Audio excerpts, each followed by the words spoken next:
వివాహం విరగడం అంటే విడాకులకి కొన్ని ముఖ్యమైన కారణాలు పరాశర జ్యోతిష శాస్త్ర ప్రకారం ఏమిటో ఇప్పుడు తెలుసుకుందాం. అదేవిధంగా చిన్న కథారూపంలో కూడా తెలుసుకుందాం. ముందుగా కారణాలు ఏమిటో చూద్దాం. 7వ భావం అంటే వివాహ భావం. ఇది బలహీనంగా ఉండటం. ఈ భావంలో పాపగ్రహాలు అంటే శని, రాహు, కేతు, కుజులు ఉన్నట్లయితే గొడవలు, దూరం, విడాకుల యోగము కలగడానికి అవకాశం ఉంటుంది. కుజుడు కనుక 1, 4, 7, 8, 12 భావాల్లో ఉంటే కోపము, అర్థం చేసుకోలేకపోవడము, గొడవలు ఇటువంటివి కలుగుతాయి. శని ప్రభావం. శని 7వ భావాన్ని చూస్తే చలదనం, ప్రేమ తగ్గటం, ఆలస్యము, దూరము, విడాకులకు అవకాశం. ఇక రాహుకేతువుల ప్రభావం. కేతువు 7వ భావంలో లేదా 7వ భావాధిపతిపై దృష్టి ఉన్నట్లయితే మోసము, అనుమానము, అక్రమ సంబంధాలు ఉంటాయి. పెళ్లికి బ్రేక్ వచ్చే అవకాశం కూడా ఉంది. 7వ భావాధిపతి బలహీనంగా ఉండటము, 7వ భావానికి అధిపతి గ్రహం దుర్బలంగానూ ఉంటే లేదా పాపగ్రహాలతో కలిస్తే వివాహ సమస్యలు వస్తాయి. ఇక దశ అంతర్దశల్లో కూడా జీవితంలో విడాకులు సాధారణంగా శని, రాహు, కేతువు, కుజ దశలలో లేదా అంతర్దశలలో జరుగుతాయి. ముఖ్యంగా ఒక్క యోగం వల్ల విడాకులు రావు. చాలా యోగాలు కలిస్తే అప్పుడు మాత్రమే ఇది బలంగా పనిచేస్తుంది. ఇప్పుడు కథలోకి వెళ్దాం. మమకారం, అహంకారం. కథ పేరు.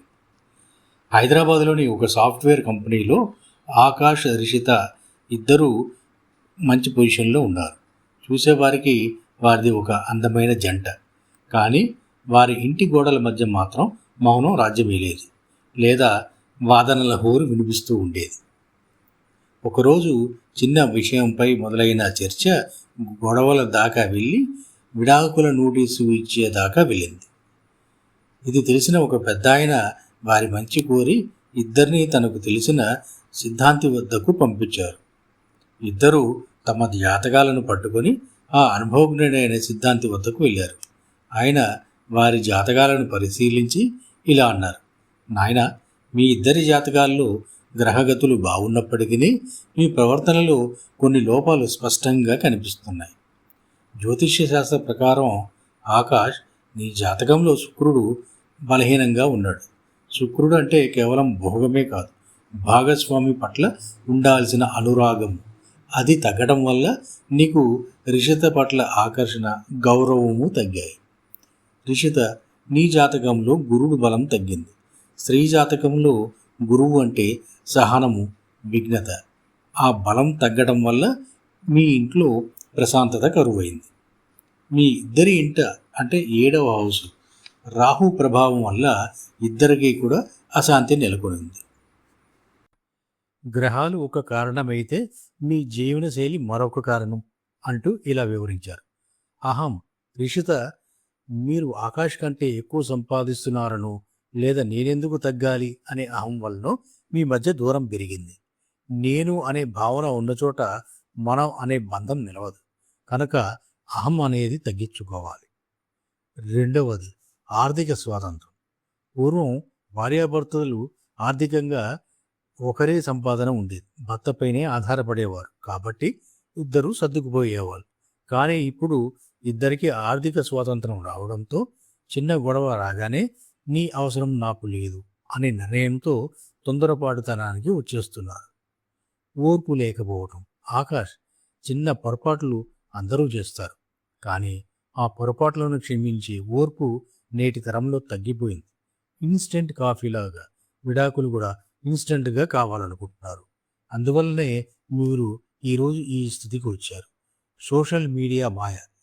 నీవు సోషల్ మీడియా అంటే మీ ఫోన్లలో ఇతరుల కృత్రిమ ఫోటోలు చూసి వారు ఎంతో సంతోషంగా ఉన్నారని అనుకుంటున్నారు.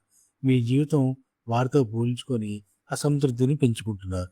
స్క్రీన్ మీద కనిపించే ప్రతి నవ్వు నవ్వు కాదు, అది నిజమూ కాదు. గ్రహించండి. మీ జాతకంలో కుజదోషం వల్ల కోపం రావచ్చు, కానీ ఆ కోపాన్ని ప్రేమించి జయించడం మీ చేతుల్లోనే ఉంది. జ్యోతిష్యం అనేది గమ్యాన్ని చూపించే దిక్సూది మాత్రమే. ప్రయాణం చేయవలసింది మీరే. శుక్రుడి కోసం అనురాగాన్ని, గురువు కోసం విఘ్నతను పెంచుకోండి అని హితవు పలికాడు.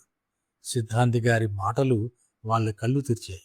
విడాకుల సమస్య పరిష్కారం కాదని, విలువలను కాపాడుకోవడమే అసలైన విజయమని వారు గ్రహించారు.